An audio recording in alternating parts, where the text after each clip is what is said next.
السلام علیکم، میں ہوں ابو مصعب اور آپ دیکھ رہے ہیں میرے خیال میں۔ آپ نے اکثر جمہوری لیڈروں کی تقریر میں سنا ہوگا کہ جمہوریت کا ملوکیت کے مقابلے میں یہ حسن ہے کہ اس میں اقتدار چند خاندانوں میں محیط نہیں رہتا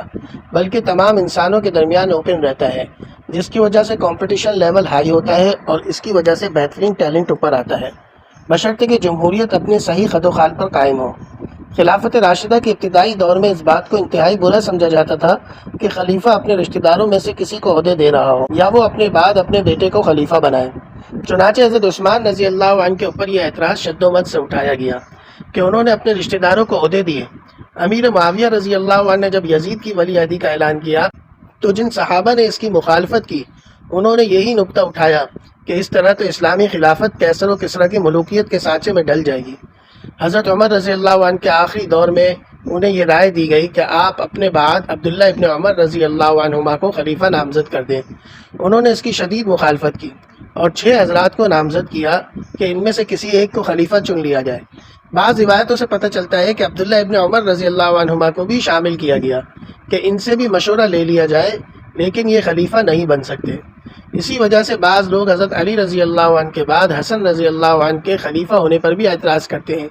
لیکن یہ اعتراض انتہائی مہمل ہے کیونکہ حضرت حسن رضی اللہ عنہ کو حضرت علی رضی اللہ عنہ نے خلیفہ نامزد نہیں کیا تھا، بلکہ حضرت علی رضی اللہ عنہ کے بعد ان کے اصحاب شورا کی مدد سے حضرت حسن رضی اللہ عنہ کو خلیفہ بنایا گیا۔ اگر خاندانی شرافت کو دیکھا جائے تو آپ صلی اللہ علیہ وسلم کا صاف اعلان ہے کہ تم میں سے کسی عربی کو اجمی پہ فضیلت نہیں،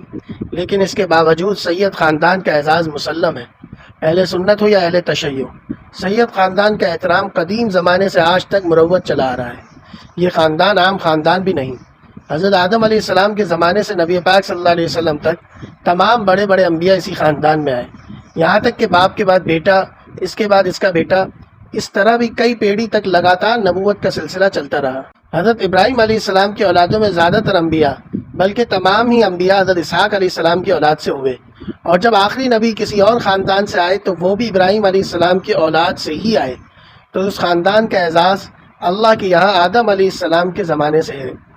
احکام شرع میں بھی اس خاندان کے احترام کو ملحوظ رکھا گیا، چنانچہ زکوٰۃ اور صدقات کا مال جو لوگوں کے مال کا میل کچیل ہے، اس سے ان کو دور رکھا گیا اور اس کے بجائے ان کو مال غنیمت کے خمس اور مال فے سے حصہ دیا گیا۔ معزز دوستو، آپ کے آس پاس اگر سید ہوں، خاص طور پر اگر ان میں سے فقراء ہوں، تو ان کا خاص خیال رکھیں کہ اب نہ مال غنیمت بچے نہ مال فے، نہ خلفائے راشدین اور نہ نام کے خلفاء، لہذا ان کے لیے اپنے معزز مالوں میں سے حصہ رکھیں اور خصوصی ہدایہ ان کے لیے نکالا کریں۔ ضرورت اس بات کی بھی ہے کہ جس طرح ہمارے یہاں سیلانی، چھیپا، عالمگیر ویلفیئر اور اس طرح کے خیراتی ادارے قائم ہیں، اسی طرح انہی اداروں میں ایک الگ سے شعبہ بنایا جائے یا الگ سے کوئی ادارہ قائم کیا جائے جو ان سیدوں کے لیے لوگوں سے خصوصی طور پر ہدایہ جمع کریں اور ان سیدوں تک پہنچائیں۔ بہرحال یہ بات تو ضمنی طور پر نکل آئی۔ میں عرض کر رہا تھا کہ یہ اعزاز سید خاندان کا محض لفظی نہیں ہے، بلکہ احکام شرع میں بھی اس کا اطلاق ہوتا ہے۔ ایک طرف قرآن میں آتا ہے کہ ہم نے تمہیں قبائل اور شاخوں میں اس لیے تقسیم کیا تاکہ تمہارا تعارف ہو جائے۔ اللہ کے ہاں تم میں سب سے معزز وہی ہے جو تقوی میں آگے ہو۔ جب ہم ان دونوں باتوں کو جمع کرتے ہیں تو یہ معلوم ہوتا ہے کہ سید خاندان ایک معزز خاندان ہے۔ سید ہونے کی وجہ سے ان کی عزت کرنا بھی لازم ہے، لیکن اس کا یہ مطلب نہیں کہ ان کے اوپر احکام شرع کا نفاذ نہیں ہوگا یا وہ جو بھی کر لیں ان کو چھوٹ ہے یا ان کے لیے کچھ الگ سے احکامات ہیں۔ اگر ہم گہری نظر سے مطالعہ کریں تو جو حکم کا فرق میں نے بتا دیا، اس کے علاوہ باقی احکام میں تمام لوگ ایک برابر ہیں۔ جس طرح تمام عالم کے اندر اس کو انصاف کا تقاضا سمجھا جاتا ہے کہ چاہے کوئی شخص شاہی خاندان کا ہو یا عام انسان، قانون سب کے لیے برابر ہوتا ہے۔ نبی پاک صلی اللہ علیہ وسلم نے جب فاطمہ بنت قیس نے چوری کی اور معزز خاندان ہونے کی وجہ سے لوگوں نے ان کی سفارش کی تو غصہ ہو کے فرمایا کہ فاطمہ بنت قیس تو کیا، اگر فاطمہ بنت محمد بھی چوری کر لیتی تب بھی شریعت اس پہ نافذ کرتا۔ اب ظاہر ہے کہ یہ تو ناممکن تھا کہ سیدہ بطول سے چوری سرزد ہوتی۔ بتانے کا مقصد اسلام کے آفاقی اصول کا اعلان تھا، چنانچہ اسی نسل میں ڈھیروں لوگ ایسے آئے جو مشرک جیے مشرک مرے۔ نصوص قطعیہ ان کے دشمن خدا ہونے کو بتلاتی ہے۔ یہ بھی صاف اعلان ہے کہ نبی کے خاندان کا محترم ترین خاندان ہونا الگ جگہ،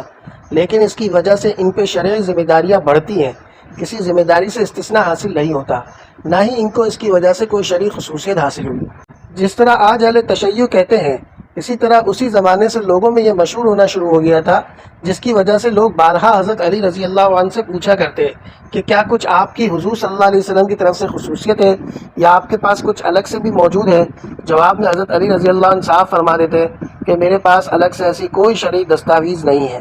جو رسول اللہ صلی اللہ علیہ وسلم نے باقی امت کو نہ بتائی ہو، علاوہ اس صحیفے کے جو میرے پاس رکھا ہوا ہے۔ اور اس صحیفے میں کیا ہے یہ بھی بتا دیا کہ کچھ دیت کے احکام ہیں، مدینہ کی حرمت کے احکام ہیں، وغیرہ وغیرہ۔ اور یہ کوئی بڑا صحیفہ نہیں تھا، کیونکہ حضرت علی رضی اللہ عنہ کے تلوار کے دستے کے ساتھ یہ صحیفہ بندہ ہوتا تھا، یعنی کہ ایک پرچہ تھا۔ اسی وجہ سے جب حضرت عباس رضی اللہ عنہ نے حضرت علی رضی اللہ عنہ کو کہا کہ چلیے چل کے حضور صلی اللہ علیہ وسلم سے پوچھ لیں کہ آپ کے بعد خلیفہ کون بنے گا اور حکومت کے معاملے میں ہمارا کوئی عمل دخل ہوگا کہ نہیں،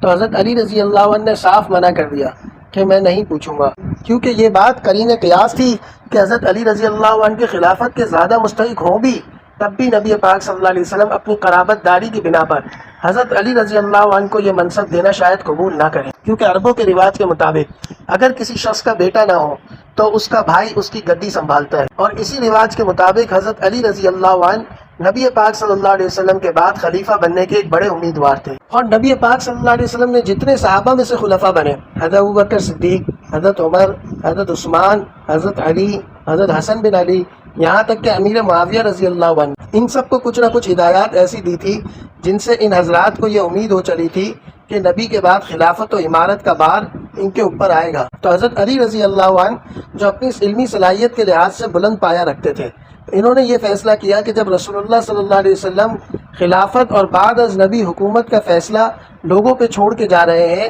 تو اس بات کو مبہم ہی رہنے دیا جائے، کیونکہ نبی پاک صلی اللہ علیہ وسلم تو شاید اس بنا پر مجھے خلیفہ نہ بنائے کہ اگر ایسا کیا گیا تو نبی کے بعد متصل ہی ملوکیت کا سلسلہ شروع ہو جائے گا۔ اسی مصلحت کی بنا پر تو نبی پاک صلی اللہ علیہ وسلم کی نسبی اولاد بھی حیات نہ رہی، کیونکہ ختم نبوت کا بھی یہ تقاضا تھا کہ اب آسمان اور زمین کا رشتہ ختم ہو جائے اور اب اللہ کی طرف سے کار نبوت تمام مومنین کے درمیان عام کر دیا جائے اور کسی کو منصوص من اللہ نہ بنایا جائے، کیونکہ منصوص من اللہ تو نبی ہی ہوتا، معصوم ہی ہوتا، اور اب اللہ کی منشا سلسلہ نبوت ختم کرنے کا تھا۔ اسی وجہ سے میں نے یہ مذکورہ حدیث سے ثابت کیا تھا کہ نبی پاک صلی اللہ علیہ وسلم نے حضرت علی کے فضائل پر جو احادیث بیان کی ہیں اس میں ان کو خلیفہ بلا فصل نہیں بنایا ہے، جیسا کہ خود علی رضی اللہ عنہ اس سے خلیفہ بلا فصل کا پیغام نہیں سمجھے۔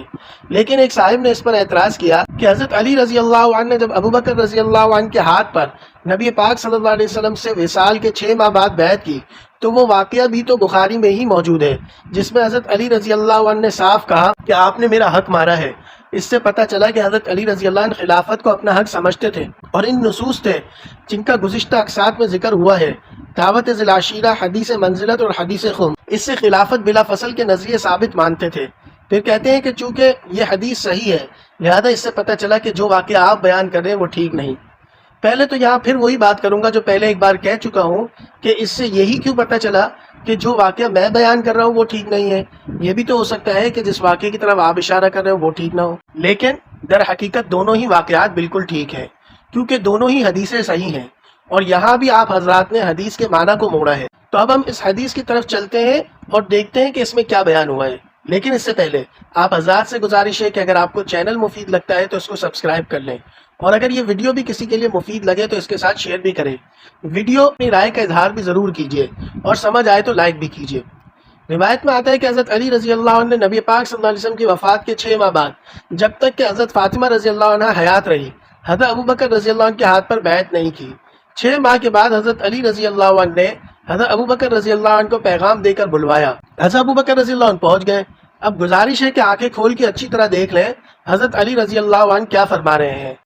یہ کہہ رہے ہیں کہ انا قد عرفنا فضلک، اے ابو بکر ہم آپ کی فضیلت کو پہچانتے ہیں، آپ کے افضل ہونے کو جانتے ہیں، وما آتاک اللہ، اور جو کچھ اللہ نے آپ کو دیا اس سب پہ اقرار کرتے ہیں۔ اب یہاں دیکھیں نعمت خلافت بھی مراد ہو سکتی ہے، اور نبی پاک صلی اللہ علیہ وسلم کے ساتھ قربت، صحبت، یاری اور دوستی کی نعمت بھی مراد ہو سکتی ہے، اور زیادہ چانس اسی کا ہے۔ وَلَمْ نَنْفَسْ عَلَيْكَ خَيْرًا سَاقَهُ اللَّهُ إِلَيْكَ، اور جو عہدہ اللہ نے آپ کو دیا ہمیں اس کی لالچ بھی نہیں ہے۔ وَلَكِنَّكَ اسْتَبْدَدْتَ عَلَيْنَا بِالْأَمْرِ، لیکن آپ نے ہم پر اس معاملے میں ظلم کیا۔ اب الامر کون سا معاملہ ہے؟ اہل سنت اس کا یہ معنی کرتے ہیں کہ آپ نے ہم سے مشورہ نہیں لیا۔ مشورہ لینا یہ ہے الامر، اہل تشیع کہتے ہیں کہ امر سے مراد امر حکومت ہے۔ چلو ہم یہی معنی لے لیتے ہیں، اگرچہ لفظ کے دامن میں دوسرے معنی لینے کی گنجائش بھی موجود تھی، لیکن بلا شبہ امر سے مراد اس جگہ امر حکومت زیادہ فٹ بیٹھتا ہے۔ اس سے بھی زیادہ بہتر ایک تیسرا معنی ہے جو حدیث کے سیاق اور سباق کے عین مطابق ہے کہ یہاں امر سے مراد امر وراثت ہے۔ یہ وہی حدیث ہے جس میں حضرت فاطمہ رضی اللہ عنہ کے فدق کے مطالبہ کرنے کا ذکر آیا ہے، اور حضرت ابوبکر صدیق رضی اللہ عنہ نے فدق دینے سے انکار کیا، یہ کہتے ہوئے کہ انبیاء کی وراثت جاری نہیں ہوتی، جس کی وجہ سے حضرت فاطمہ رضی اللہ عنہ بقول امام زہری ناراض ہو گئی۔ اسی موضوع کے بعد اب یہ عبارت آ رہی ہے جو ہم پڑھ رہے ہیں، تو لہذا سیاق کلام سے یہ پتہ چلا کہ حضرت علی رضی اللہ عنہ بھی اسی معاملے پہ تحفظات کا اظہار کر رہے ہیں۔ اور سباب بھی دیکھتے ہیں، حضرت ابوبکر صدیق رضی اللہ عنہ حضرت علی کی بات سن کے رونے لگے، اور جب کچھ بات کرنے کے قابل ہوئے تو انہوں نے جو عذر بیان کیا وہ بھی اسی امر وراثت کے بارے میں بیان کیا۔ تو کلام کا سیاق اور سباق آگے اور پیچھے صاف بتا رہا ہے کہ یہاں امر خلافت مراد ہی نہیں ہے جس میں حضرت علی رضی اللہ عنہ ظلم کرنے کا کہہ رہے ہیں، بلکہ امر وراثت مراد ہے۔ اس میں حضرت علی رضی اللہ عنہ کا یہ گمان ہے کہ حضرت ابوبکر رضی اللہ عنہ نے ہم پہ ظلم کیا ہے۔ اب حضرت علی رضی اللہ عنہ کی پوری بات کا مطلب یہ بنے گا کہ ہمیں خلافت کے بارے میں آپ کے زیادہ افضل ہونے اور مستحق ہونے کے بارے میں کوئی شک نہیں ہے، ہمیں تو آپ سے یہ گلہ ہے کہ آپ نے ہمیں وراثت میں سے ہمارا حق نہیں دیا۔ میرے خیال میں یہ اس حدیث کی بے غبار تشریح ہے۔ اہل سنت نے جو امر مشاورت مراد لیا اس میں بھی تکلف ہے، اور اہل تشیع نے جو امر خلافت مراد لیا اس میں بھی کلام کے سیاق و سباق سے نظر چرانا ہے۔ لیکن پھر بھی اہل تشیع کی بات کو وقتی طور پہ مان لیتا ہوں کہ اس سے امر خلافت مراد ہے، یعنی حضرت علی رضی اللہ عنہ حضرت ابوبکر رضی اللہ عنہ کو یہی کہہ رہے ہیں کہ آپ نے خلیفہ بن کے میرے اوپر ظلم کیا کیونکہ خلافت میرا حق تھا۔ اب میں قربان جاؤں مولا علی پر، انہوں نے بعد والوں کے لیے کسی گمراہی کی گنجائش چھوڑی ہی نہیں۔ یہ بعد والوں کی اپنی ضد ہے کہ وہ خود مولا علی کی بھی نہیں سنتے۔ اگلا جملہ دیکھیں، ساتھ ہی حضرت علی رضی اللہ عنہ نے اس جملے کی وضاحت کر دی ہے، کہتے ہیں کہ وَكُنَّا نَرَى لِقَرَابَتِنَا مِن رسول اللہ صلی اللہ علیہ وسلم نصیبا، کہ ہم اس امر خلافت میں اپنا حق سمجھتے تھے۔ کیوں لِقَرَابَتِنَا؟ جب پورا جملہ بیان کرتے ہیں تو یہ لفظ کیوں اگنور کر دیتے ہیں؟ مقدمہ علی ہے تو علی کے الفاظ تو دیکھیں، وہ کہتے ہیں لِقَرَابَتِنَا، ہم اپنا حق اپنے رشتے کی وجہ سے سمجھتے تھے۔ میں وضاحت کر چکا ہوں کہ عربوں کے رواج کے مطابق حضرت علی رضی اللہ عنہ کو حضور صلی اللہ علیہ وسلم کا نائب بننا چاہیے تھا، اسی لیے حضرت علی رضی اللہ عنہ ایک مضبوط امیدوار تھے کہ انہیں ہی خلیفہ اول بنایا جاتا، اور عین ممکن ہے کہ اگر حادثاتی طور پر سقیفہ میں حضرت ابوبکر رضی اللہ عنہ کی بیعت نہ لینی پڑتی اور بعد میں تجہیز و تدفین سے فراغت کے بعد حضرت علی رضی اللہ عنہ کی موجودگی میں مشورہ ہوتا تو عربوں کی قدیم روایت کے مطابق حضرت علی رضی اللہ عنہ کو ہی خلیفہ چنا جاتا، اور ہو سکتا ہے کہ پھر بھی صحابہ حضرت ابوبکر رضی اللہ عنہ کو ہی خلیفہ چنتے، کیونکہ کسی سردار کے بعد اس کے بیٹے کو اور اس کے بیٹے کی غیر موجودگی میں اس کے بھائی کو سردار بنانا یہ عربوں کا رواج تھا، اسلام کا کوئی حکم نہیں تھا، بلکہ اسلام نے تو مسلمانوں کو اختیار دے دیا تھا کہ مشورے سے جس کو چاہے خلیفہ بنائے۔ اب چونکہ حضرت علی رضی اللہ عنہ ایک مضبوط امیدوار تھے، لہذا ان کی غیر موجودگی ہی میں مشورہ کر لینا اور یہ خلیفہ مقرر کر دینا حضرت علی رضی اللہ عنہ کو ناگوار محسوس ہوا، اور انہوں نے اسی گلے کا اظہار حضرت ابوبکر رضی اللہ عنہ کے سامنے کیا۔ تو یہی تھا لقرابتنا، کہ ہماری رشتہ داری کی وجہ سے ہمارا حق تھا، ہم مشورے میں شریک نہیں تھے، آپ پہلے ہی خلیفہ بن گئے۔ اب یہاں ایک اہم سوال ہے، اور وہ یہ کہ اگر حضور صلی اللہ علیہ وسلم نے حضرت علی رضی اللہ عنہ کے خلافت کی نص کی تھی، صراحتاً حضرت علی رضی اللہ عنہ کو خلیفہ بنایا تھا، تو حضرت علی رضی اللہ عنہ اپنے حق کا ادعا کرتے ہوئے نص کا حوالہ دینا عقلی دلیل کیوں پیش کر رہے ہیں؟ میں یہ نہیں کہتا کہ عقلی دلیل حجت نہیں، کیسی دلیل حجت بنتی ہے کیسی نہیں، انشاءاللہ خلافت سیریز ختم کرنے کے بعد دلائل سیریز کے نام سے اسی موضوع پہ میرا بات کرنے کا ارادہ ہے۔ اس میں وضاحت کروں گا کہ عقلی دلیل بھی حجت ہو سکتی ہے، لیکن جہاں نقلی دلیل نہ ہو وہیں عقلی دلیل پیش کی جا سکتی ہے۔ اگر نبی پاک صلی اللہ علیہ وسلم کی نص کوئی ایک بھی ایسی ہوتی جس سے حضرت علی رضی اللہ عنہ خلافت بلا فصل والا معاملہ مستنبط جانتے تو اس نص کا حوالہ دیتے، لقرابتنا نہ فرماتے، اور نہ ہی حضرت علی رضی اللہ عنہ کے لیے جائز ہوتا کہ ظلم کو برداشت کرتے اور حضرت ابوبکر رضی اللہ عنہ کے ہاتھ پر بیعت کر لیتے۔ یہ تو یہ فرض کرتے ہوئے میں نے بات کہی کہ امر سے مراد جیسے آپ کے نزدیک امر خلافت ہے ہم وہی مراد لیں، ورنہ حدیث کی صحیح تشریح یہ ہے کہ یہاں امر وراثت مراد ہے۔ اس اعتبار سے یہ جملہ بالکل واضح ہے کہ حضرت علی کہہ رہے ہیں کہ ہم فدق پر اپنی قرابت کی وجہ سے اپنا حق سمجھتے تھے اور وہی حوالے نہ کرنا اسی کو ظلم قرار دے رہے ہیں۔ اب یہ حدیث یہاں ختم نہیں ہوتی، آپ نے چھیڑی ہے تو پوری سنتے جائیں۔ طے ہو گیا کہ حضرت علی رضی اللہ عنہ ظہر کی نماز کے بعد تمام لوگوں کے سامنے حضرت ابوبکر رضی اللہ عنہ کے ہاتھ پر بیعت کریں گے۔ ظہر کی نماز کے بعد اب کیا ہوا یہ دیکھتے ہیں۔ حضرت ابوبکر رضی اللہ عنہ نے ظہر کی نماز پڑھائی، پہلے وہ خود ممبر پر چڑھے اور حضرت علی رضی اللہ عنہ کی شان بیان کی، پھر یہ بھی بتایا کہ ان کا بیعت نہ کرنے کا عذر کیا تھا۔ پھر حضرت علی رضی اللہ عنہ آئے، انہوں نے حضرت ابوبکر رضی اللہ عنہ کے حق کو بڑا بتایا۔